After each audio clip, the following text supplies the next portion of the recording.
श्री स्वामी समर्थ. स्वागत आहे तुमचं माझ्या यूट्यूब चॅनलमध्ये. आजचा दिवस तुम्हाला खूप छान सुख समाधानाचा आणि आनंदाचा जाऊ देत ही स्वामींच्या चरणी प्रार्थना करते आणि आज या नवीन व्हिडिओला सुरुवात करते. तर बघा मित्रमैत्रिणींनो, गुढीपाडवा हा सण लवकरच अगदी जवळ आलेला आहे आणि या दिवशी आपल्याला आपल्या घरामध्ये खास करून काही सेवा उपाय जे आहेत तर ते आवर्जून करायचे असतात.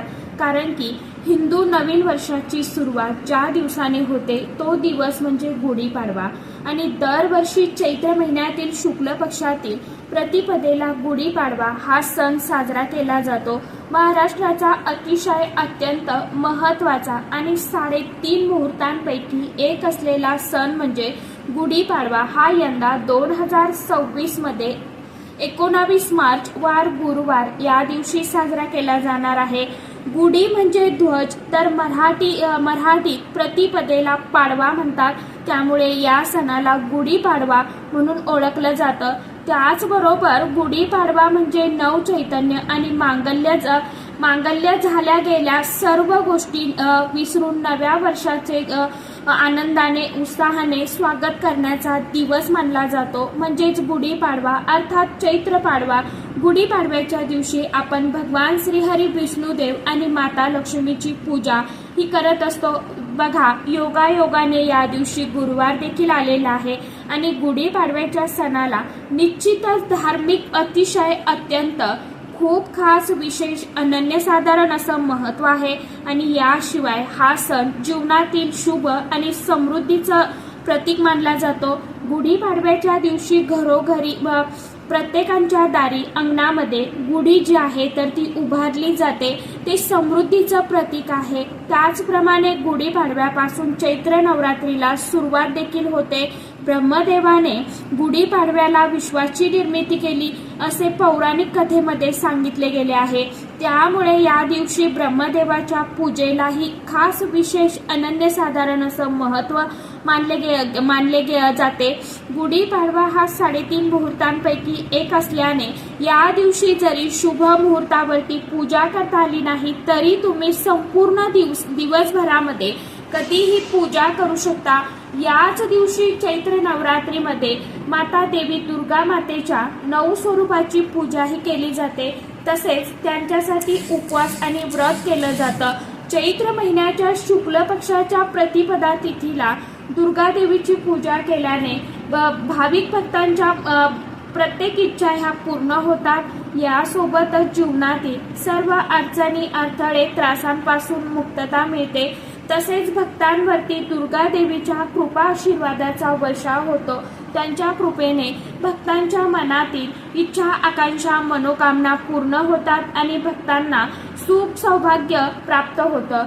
14 वर्षाचा वनवास संपून आणि रावणाचा वध करून भगवान श्री प्रभू राम जेव्हा अयोध्येत परतले त्यावेळी प्रजेने ते आनंदाचे प्रतीक आनंदाने विजयाचं प्रतीक म्हणून गुढ्या उभारल्या होत्या. ऐतिहासिक दृष्टिकोनातून हा सण छत्रपती शिवाजी महाराजांनी परकीय आक्रमणावरती मिळवलेला विजय आणि स्वराज्यातील आनंद साजरा करण्यासाठी महत्त्वाचा मानला जातो.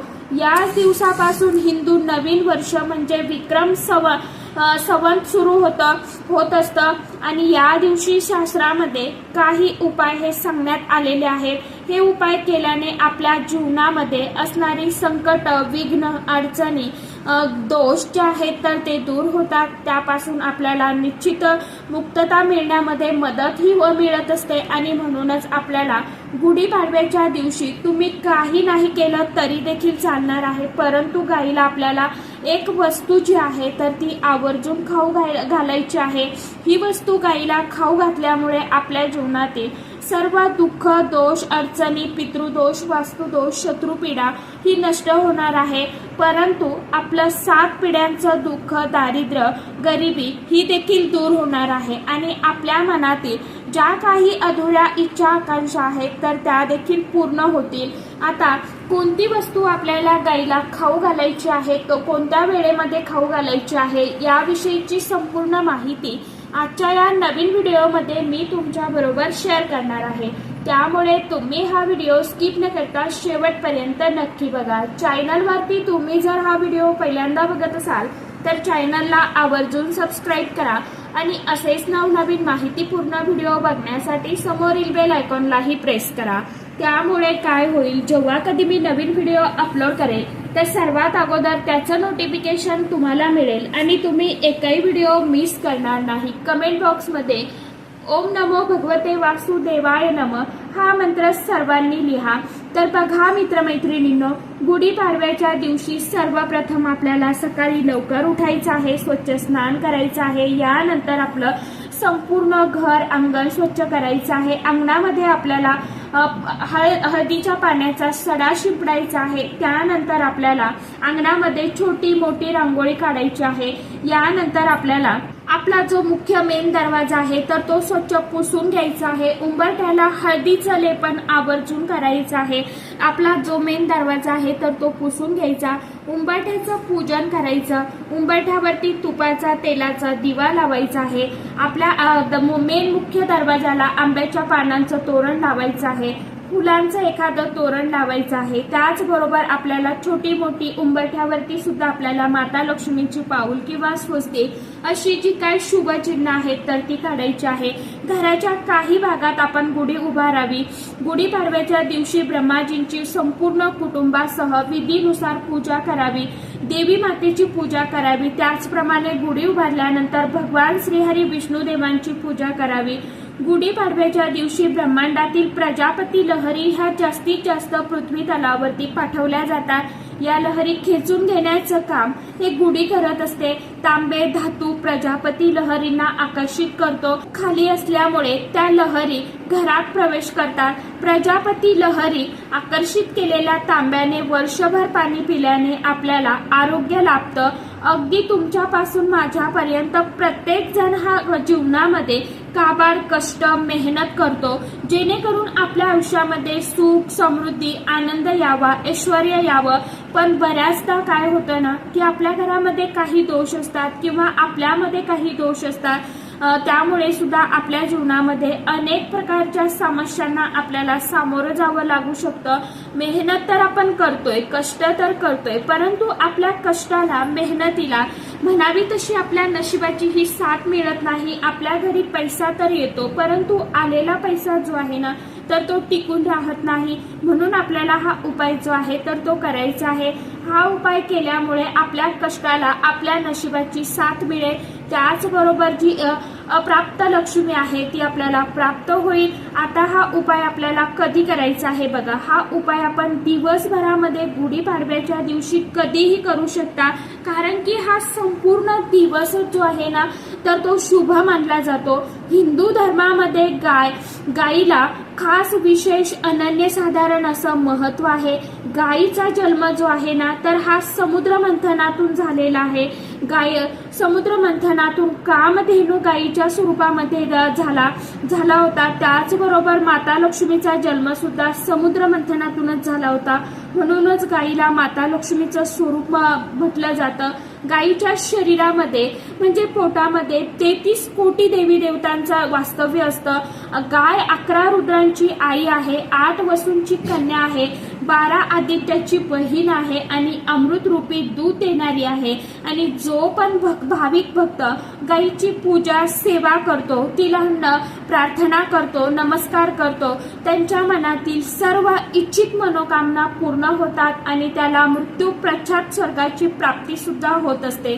साक्षात भगवान श्रीहरी विष्णुदेवांनी सुद्धा आपल्या कृष्ण अवतारामध्ये गोसेवा केली होती आणि म्हणूनच त्यांना बाळगोपाळ हे नाव सुद्धा मिळालं होतं। आणि म्हणूनच आपल्याला सुद्धा आवर्जून गुढीपाडव्याच्या दिवशी गोमातेची सेवा ही करायची आहे। आपल्याला काय करायचं आहे, गुढीपाडव्याच्या दिवशी प्रत्येकाच्या घरामध्ये पुरणपोळी ही बनवणार आहोत आपण। आणि सगळ्यात पहिली जी पुरणपोळी आहे ना तर ती आपल्याला गाईला गाईसाठी बनवायची आहे, वेगळी काढून ठेवायची आहे. आता काही कारणानं तुम्हाला पुरणपोळी जर नाहीच बनवणं शक्य नसेल किंवा तुमच्याकडे जर ती प्रथा नसेल, तुम्ही बनवत नसाल, तर मग एक ताजी चपाती तुम्हाला घ्यायची आहे, ती बनवायची आहे. त्यामध्ये तुम्हाला थोडासा गोळ घालायचा आहे आणि याची एक तुम्हाला पोळी चपाती जी आहे तर ती बनवून घ्यायची आहे. त्यामध्ये थोडीशी हळद घालायची आणि एक छान चपाती तुम्हाला तयार करून घ्यायची. चपातीवरती तुम्हाला थोडंसं तूप जे आहे ना तर अगदी थोडंसं लावायचं आहे त्यावरती चपातीला. त्यावरती एक गुळाचा खडा ठेवायचा आहे. पुरणपोळी तुम्ही बनवू शकत असाल तर चांगलंच आहे, नसेल तुमच्या घरामध्ये बनवली जात तर मग तुम्ही गुळाचा खडा त्या पोळीवरती ठेवायचा आहे, चपातीवरती. त्यानंतर जर तुम्ही नुसतं गुळ ठेवला किंवा मग हरभऱ्याची डाळ जी आहे ना तर ती तुम्हाला ठेवायची आहे. आणि अशी ही हरभरा डाळ गुळ पोळी जी आहे तर ती आपल्याला तयार करून आपल्याला गाईजवळ जायचं आहे. एक साजरं संगीत आपल्याला ताट घ्यायचं आहे. ताटामध्ये हळदी, कुंकू, धूप, अगरबत्ती, दिवा लावून घ्यायचा आहे. एक लोटा भरून पाणी घ्यायचं आहे. आणि जिथे कुठे गाय असेल किंवा आपल्या दारावरती जर गाय येत असेल किंवा आपल्या घरी शेतामध्ये गोठ्यामध्ये गाय असेल तर त्या गायीची तुम्हाला विधिवत पूजा करायची आहे. सर्वप्रथम तुम्हाला गायीच्या समोरच्या 2 पायावरती पाणी टाकायचं. सर्वात अगोदर उजव्या पायावरती पाणी टाकायचं, नंतर डाव्या पायावरती पाणी टाकायचं, त्यानंतर गायीच्या मागच्या 2 पायावरती पाणी टाकायचं. गायीला हळदी, कुंकू, अक्षदा अर्पण करायच्या, म्हणजेच तिच्या माथ्यावरती आपल्याला हळदी कुंकवाचा तिलक लावायचा. यानंतर आपल्याला ही दिवा धूप म्हणजे ताटासहित आपल्याला ओवाळून घ्यायचं आहे. आणि आपण जी काय पुरणपोळी आणले, पुरणपोळीचा नैवेद्य किंवा गोळ चपातीचा आणि डाळीचा जो नैवेद्य आहे हरभरा डाळीचा, तर तो नैवेद्य आपल्याला गाईला खाऊ घालायचा आहे. ही सर्व पूजा सेवा करत असताना मनामध्ये तुम्हाला ओम नमो भगवते वासुदेवाय नम या मंत्राचं पठण करायचं आहे आणि तो नैवेद्य गाईला खाऊ घालायचा आहे. आणि तळ हातावरती ही आपल्याला पुरणपोळी जी आहे तर ती घ्यायची, नैवेद्य घ्यायचा, आपल्या हातामधनं तिला खायला द्यायची. कारण की असं म्हटलं जातं, जेव्हा गाय आपल्या हातातील ही पोळी खाते म्हणजेच त्या गायीच्या जिभेचा स्पर्श आपल्या हाताला होतो ना, त्यामुळे आपल्या जीवनामध्ये असणारे जे काही दोष आहे, दारिद्र्य आहे, गरिबी आहे तर ती दूर होण्यास मदत मिळते. त्यानंतर आपल्याला आवर्जून तिला थोडंसं पाणी पाजायचं आहे. यानंतर गाईला आपल्याला 5 प्रदक्षिणा करायच्या आहे. प्रदक्षिणा करत असताना मनामध्ये आपल्याला ओम नमो भगवते वासुदेवाय नम या मंत्राचा जप करायचा आहे. त्या सर्व आपली पूजा सेवा करून झाल्यावरती गाईचा जो उंच वटा असतो, जो उंच भाग आहे तिथे तुम्हाला हात ठेवायचा आहे, म्हणजेच तिला कुरवाळायचं आहे. तुमच्या मनामध्ये जी काय इच्छा असेल ती तुम्हाला बोलायची आहे, व्यक्त करायची आहे, सांगायची आहे. आणि तुम्हाला गाईला पाठीमागनं नमस्कार करायचा आहे. याशी तुम्हाला गाईची सेवा जी आहे तर ती करायची आहे. यानंतर आपल्याला गाईच्या पायाखालची थोडीशी माती जी आहे तर ती आपल्याला उचलायची आहे. त्या मातीचा टिका आपल्या कपाळावरती लावायचा आहे. कारण की जो मनुष्य गाईला हाताचा स्पर्श करून प्रदक्षिणा करतो त्याचबरोबर तिच्या चरणाखालची धूळ आपल्या मस्तकावरती लावतो. पृथ्वी प्रदक्षिणेचे व सर्व तीर्थाचे स्नान केल्याचं पुण्यफळ जे आहे ना तर ते त्या व्यक्तीला प्राप्त होत असतं. त्यानंतर जर गाय स्पर्श तुम्हाला करून देत नसेल तर आवर्जून तिच्या पाठीवरती आपल्याला हात फिरवायचा. आपल्या मनातील जी काय इच्छा आहे तर ती सांगायची. कारण की ही इच्छा बोलायची अतिशय उच्च कोटीची ही सेवा आहे आणि ही सेवा केल्यामुळे आपल्या जीवनामध्ये असणारा प्रखरातला प्रखर पितृदोष, ग्रहदोष, शत्रुपीडा ही नष्ट होते. आपलं 7 पिढ्यांचं जे काय दुःख, दारिद्र्य आहे, गरिबी आहे तर ती सुद्धा दूर होते आणि आपल्या मनातील कठीणातील कठीण इच्छा देखील पूर्ण होते. तर सांगितल्याप्रमाणे आपल्याला गुरुवारच्या दिवशी म्हणजे गुढीपाडव्याच्या दिवशी गाईला वस्तू जी आहे तर ती खाऊ घालायची आहे. ज्यांना काही शक्य नसेल सांगितल्याप्रमाणे त्यांनी श्रीखंडपुरी किंवा खेळी सुद्धा तुम्ही खाऊ घालू शकता. तर आशा करते व्हिडिओमध्ये सांगितलेली माहिती सर्वांना समजलीच असेल. ज्यांना काही समजलं नसेल, ज्यांना काही अडचण असेल त्यांनी कमेंट बॉक्समध्ये नक्की विचारू शकता. तर चला, आजच्या व्हिडिओमध्ये इतकीच माहिती होती. कशी वाटली नक्की सांगा. व्हिडिओ आवडला तर चॅनलला आवर्जून लाईक, शेअर, सबस्क्राईब जरूर करा. परत भेटूया नवीन माहितीसोबत, नवीन व्हिडिओसोबत. तोपर्यंत सर्व माझ्या युट्यूब परिवाराला श्री स्वामी समर्थ.